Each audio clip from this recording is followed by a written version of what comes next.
Então, pessoal, todos bem? Sejam todos novamente bem-vindos à EBEG, bem-vindos ao seu curso Teses da Advocacia Geral da União.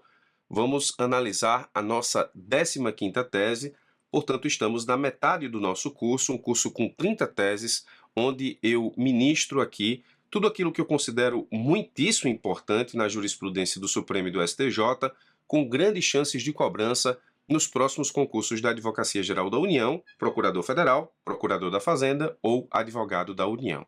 Estamos na nossa 15ª tese e, portanto, atingimos 50% do nosso curso.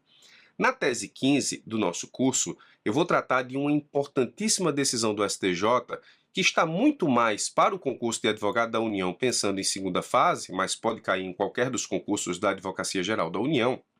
E essa tese, a um só tempo, ela trata de improbidade, que é assunto de direito constitucional barra administrativo, transferência voluntária, que é assunto de direito financeiro, e competência constitucional, competência judicial constitucional, que é direito processual civil e direito constitucional. Então nós vamos analisar nessa tese um assunto que, ou diversos assuntos espalhados por diversas disciplinas da ciência jurídica, que podem e devem estar na sua prova, seja em questões objetivas, seja em subjetivas, seja em questionamentos de prova oral. O julgado base é o informativo 724, onde o STJ publicizou o conflito de competência 174.764 Maranhão. Antes de analisarmos a tese em si, deixa eu fazer algumas observações que são importantes para você. É comum, nos concursos da Advocacia Geral da União, questões que envolvam a relação que a União mantém com os demais entes federativos, que é justamente a questão que eu vou apresentar na tese 15. É comum, nos concursos da Advocacia Geral da União, que se estabeleça, enquanto cobrança de enunciados de provas objetivas, subjetivas ou de prova oral, a relação que a União mantém com os outros entes federativos.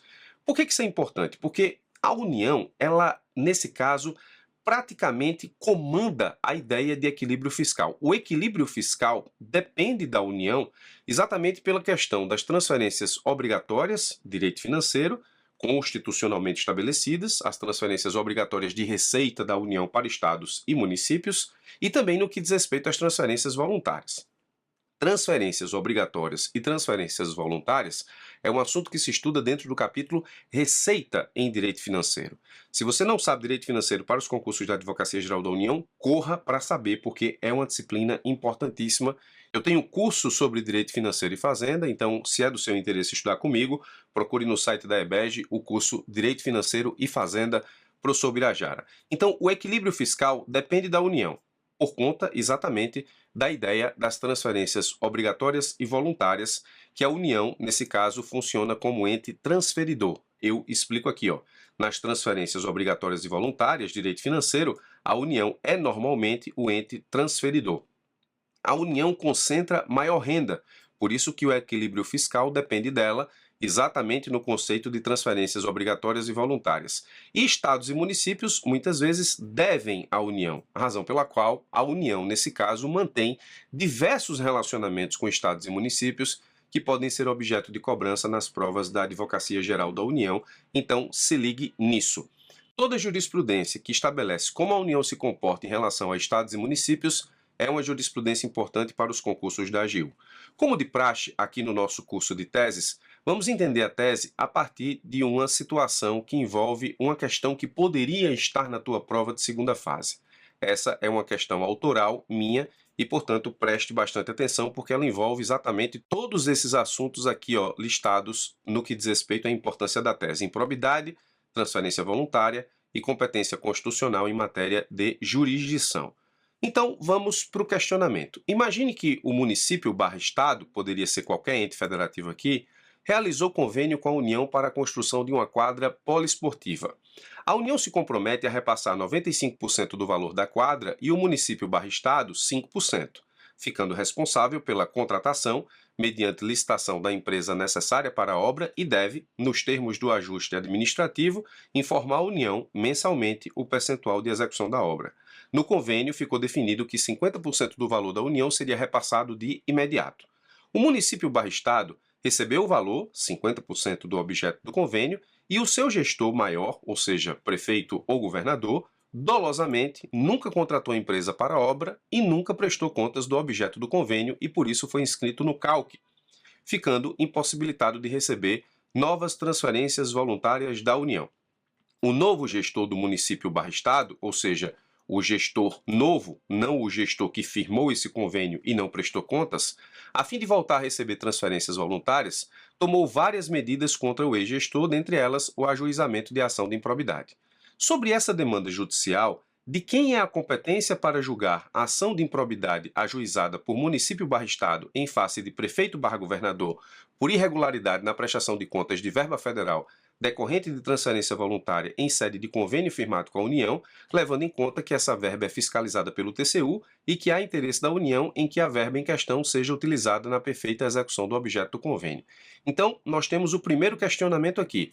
A ação de improbidade ajuizada por município/estado, de acordo com a nova gestão, contra o ex-gestor, prefeito/governador, que não prestou contas de convênio firmado com a União, essa ação de improbidade deve ser ajuizada onde? Na Justiça Estadual ou na Justiça Federal? Esse é o primeiro questionamento do nosso enunciado. E o examinador, não satisfeito, disse ainda: responda ainda. Qual o princípio que se aplica para que o novo gestor do município/estado não seja penalizado pela improbidade do ex-gestor quanto à possibilidade do recebimento de transferências voluntárias? E B, qual ato de improbidade cometeu o ex-gestor do município/estado? Então nós temos aqui um questionamento subjetivo bastante completo que envolve diversos ramos do direito e que você precisa conhecer na qualidade de advogado da União enfrentando eventual concurso da Advocacia Geral da União. Portanto, preste bastante atenção. E aí, eu vou desenvolver aqui o conflito de competência 174.764 Maranhão, que é a decisão base a partir da qual nós respondemos o primeiro questionamento do enunciado. Eu vou desenvolvê-lo a partir de momentos de decisão do STJ. Ou seja, o primeiro questionamento é: a quem compete julgar, processar e julgar, a ação do município/estado contra prefeito/governador acerca da irregularidade na prestação de contas de verba federal decorrente de transferência voluntária em sede de convênio firmado com a União. O examinador ainda diz, levando em conta que essa verba é fiscalizada pelo TCU e que há interesse da União em que a verba em questão seja utilizada na perfeita execução do objeto do convênio. Ora, algum desavisado diria de forma imediata que a competência aqui é da Justiça Federal. Então, o município deveria ajuizar, portanto, contra o ex-prefeito a ação de improbidade na Justiça Federal, porque se trata de verba federal, verba fiscalizada pelo Tribunal de Contas da União e que tem interesse da União na execução do convênio. Estado deveria ajuizar a mesma ação em face do governador. Quando eu coloco aqui município/estado, eu estou dizendo efetivamente que isso poderia ser um município ajuizando a ação de improbidade contra o ex-prefeito ou o Estado ajuizando a ação de improbidade contra o ex-governador. Esse primeiro questionamento, ele se resolve a partir de uma jurisprudência do STJ que estabeleceu um importante distinguish em relação à súmula 208 e súmula 209. Em um primeiro momento, o STJ resolvia esse problema da seguinte forma: quem deve julgar essa ação? O STJ aplicava a súmula 208 e a súmula 209. A súmula 208 diz assim: compete à Justiça Federal processar e julgar prefeito municipal por desvio de verba sujeita à prestação de contas perante órgão federal. Súmula 209. Compete à Justiça Estadual processar e julgar prefeito por desvio de verba transferida e incorporada ao patrimônio municipal. Então, nesse caso, nós teríamos a súmula 208 e a súmula 209 estabelecendo, portanto, que essas ações deveriam ser ajuizadas na Justiça Federal. Agora, perceba, quando o STJ voltou a se debruçar sobre esse tema, ele chegou à seguinte conclusão: essas súmulas, elas são provenientes da terceira seção do STJ e versam sobre competência em matéria penal. Ou seja, aqui, súmula 208 e súmula 209, elas servem para fixação de competência penal, para processar e julgar ação penal. A partir dessa premissa, súmula 208 e súmula 209 do STJ fixam competência para processamento e julgamento de ação penal. O STJ teve um feeling diferente no julgamento do conflito de competência 174.764. Veja, temos, portanto, o momento 2. No momento 2, o STJ fez uma distinção entre ações cíveis e penais. E aí, para isso, ele chegou a um entendimento que eu estabeleço a partir de tabela. O STJ disse, a competência para processar e julgar ação de natureza civil está no artigo 109, inciso 1 da Constituição Federal. O artigo 109, inciso 1 da Constituição Federal, disse o STJ, prevê de maneira geral a competência civil da Justiça Federal, delimitada objetivamente em razão da efetiva presença da União, de entidade autárquica ou de empresa pública federal, na condição de ré, assistente ou oponente na relação processual. Disse o STJ que essa competência civil estabelece, portanto, competência absoluta em razão da pessoa, configurada pela presença desses entes elencados no dispositivo constitucional na relação processual, independentemente da natureza da relação jurídica litigiosa. Ou seja, quando estabeleceu o distinguish, o STJ disse: a competência da Justiça Federal para ação de natureza civil requer a presença da União. Já a competência estabelecida no artigo 109, inciso 6, estabelecida para o processamento e julgamento de matéria penal, portanto de ação penal, o STJ diz, por outro lado, o artigo 109, inciso 6 da Constituição Federal dispõe sobre a competência penal da Justiça Federal especificamente para os crimes praticados em detrimento de bens, serviços ou interesse da União, entidades autárquicas ou empresas públicas. Assim, para reconhecer a competência, em regra, bastaria o simples interesse da União, inexistindo a necessidade da efetiva presença em qualquer dos polos da demanda. Então, as súmulas aqui 208 e 209, que são estabelecidas para o julgamento de matéria penal, elas dispensam a presença da União num dos polos da ação, como disse o STJ, julgando, portanto, e interpretando, portanto, o artigo 109, inciso 6 da Constituição Federal. Mas, ao estabelecer o distinguish em relação ao processamento e julgamento de ações de natureza penal, o STJ disse que, no que diz respeito à interpretação do 109, inciso 1, você precisa da presença da União, nesse caso, num dos polos da ação, para a fixação da competência da Justiça Federal em matéria civil. Então, utilizar a súmula 208 e 209 para as ações de improbidade, onde município/estado acionam no Poder Judiciário, nesse caso, os seus ex-gestores, prefeito/governador, para responderem por improbidade, tratando, nesse caso, da prestação de contas de verba federal, essa competência não pode ser da Justiça Federal se não existir a União num dos polos da ação. Então, o resumo desse momento 2 é exatamente o que está aqui, Na matéria civil, é preciso que União, Ministério Público Federal ou ente federal esteja no polo da ação. No que diz respeito à matéria penal, para a fixação da competência da Justiça Federal, basta o simples interesse federal, sem necessidade de estar o ente federal no polo da ação.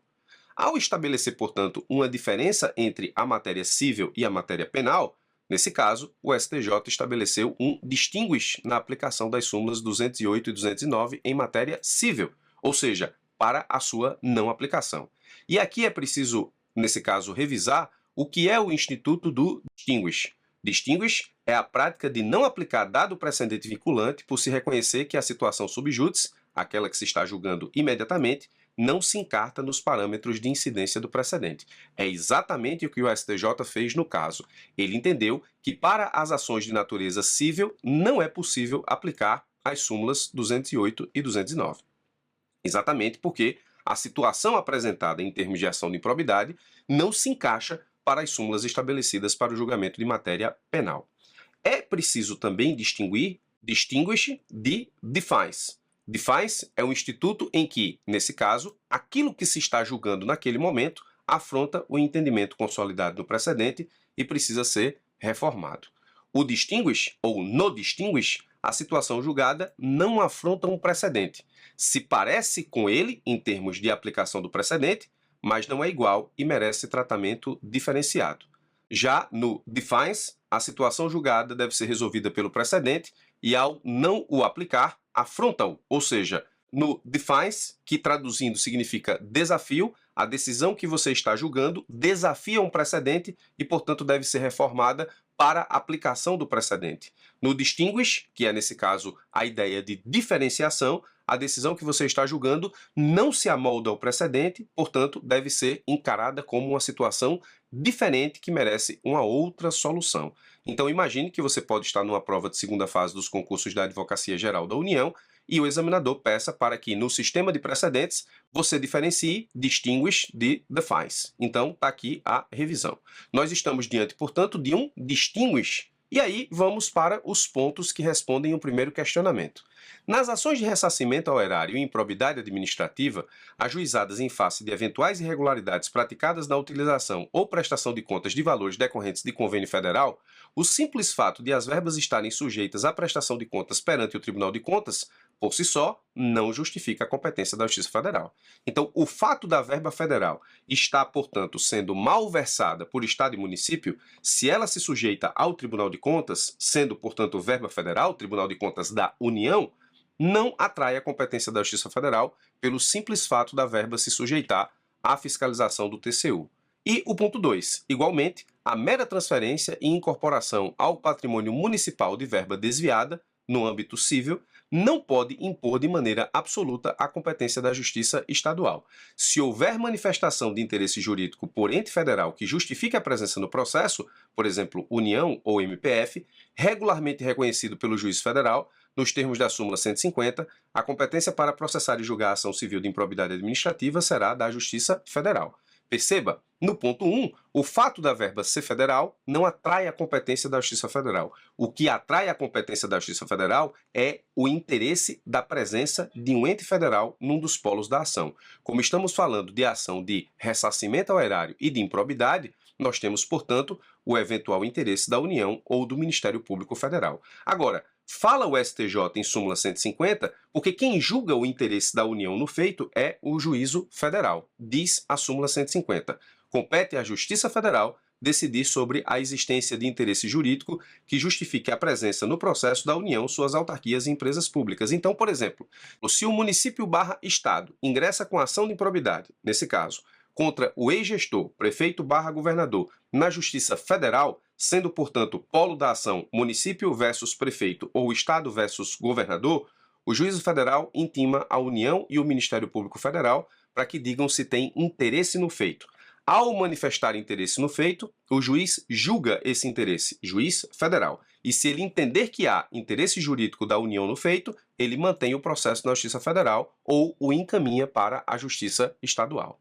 Então, a conclusão, em síntese, é possível afirmar que a competência civil da Justiça Federal é definida em razão da presença das pessoas jurídicas de direito público previstas no 109, inciso 1, na relação processual. O mero interesse, nesse caso, da União ou de ente federal no que diz respeito à solução da demanda, não justifica a competência da Justiça Federal, fazendo com que essa competência seja atraída somente pela presença da União ou MPF ou ente federal no feito enquanto parte na relação processual, seja como autora, ré, assistente ou oponente, e não em razão da natureza da verba federal sujeita à fiscalização da Corte de Contas da União. Então, essa é a conclusão que leva efetivamente à resposta do primeiro questionamento. Voltando ao primeiro questionamento, nós temos aqui, sobre essa demanda judicial, de quem é a competência para julgar a ação de improbidade ajuizada por município/estado em face de prefeito/governador por irregularidade na prestação de contas de verba federal, decorrente de transferência voluntária em sede de convênio firmado com a União, levando em conta que essa verba é fiscalizada pelo TCU e que há interesse da União em que a verba em questão seja utilizada na perfeita execução do objeto do convênio. Em nenhum momento o questionamento diz que a União tem interesse de participar da relação processual. Então a competência aqui é da Justiça Estadual.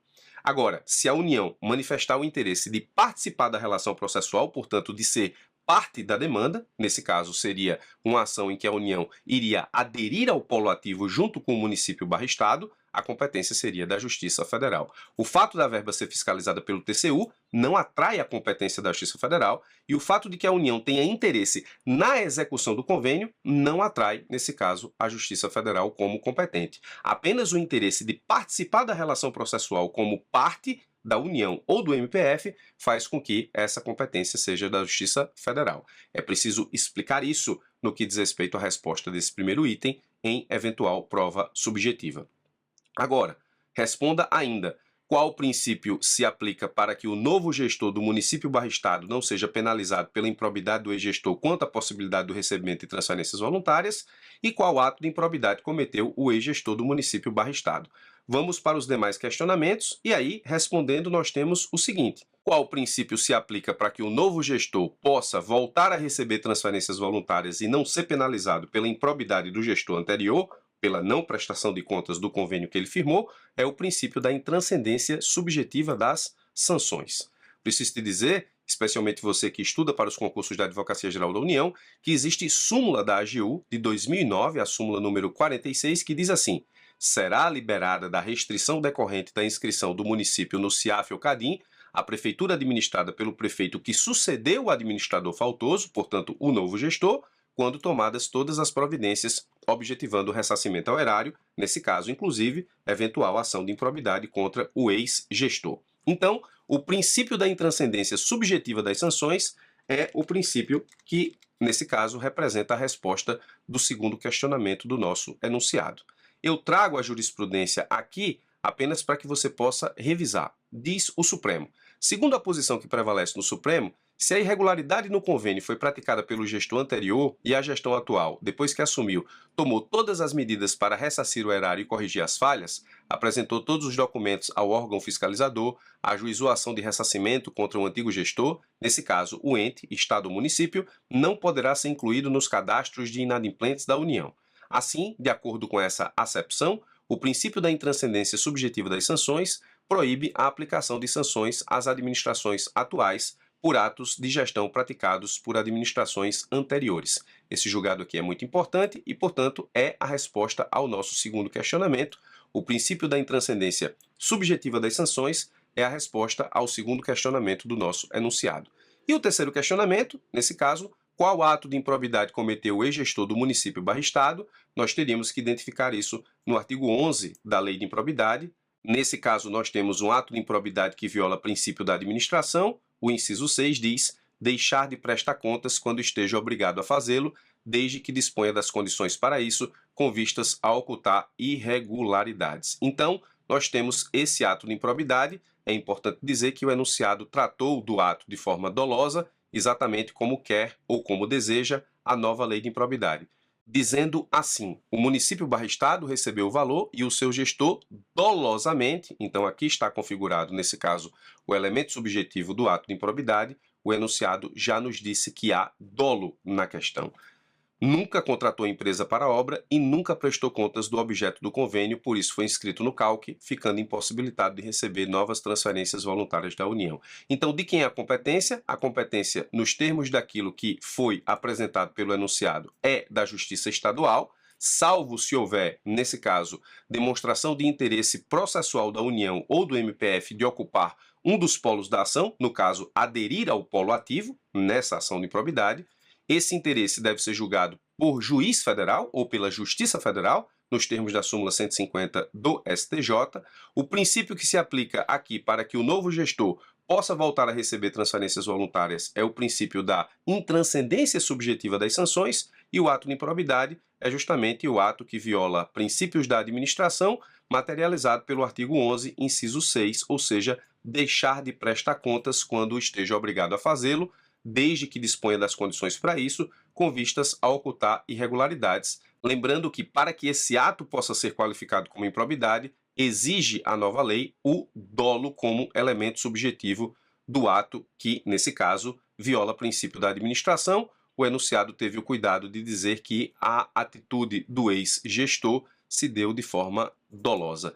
Então, nós temos aqui uma tese bastante importante no conflito de competência 174.764 Maranhão, onde nós temos uma importante relação que a União mantém com estados e municípios, especialmente no que diz respeito às transferências voluntárias. Isso é importante, direito financeiro. Se não estudou para a AGU, estude, é muito importante. E nós temos, portanto, uma tese que envolve improbidade, direito constitucional, direito administrativo, transferência voluntária, direito financeiro e competência constitucional, na verdade, jurisdição constitucional, o que é tema de direito constitucional e de direito processual civil. Essa questão é uma questão autoral, de minha autoria, mas com muito cara de prova nos concursos da Advocacia Geral da União, portanto, fique muito ligado ou ligada. Muito obrigado pela sua atenção, forte abraço e até os nossos próximos encontros.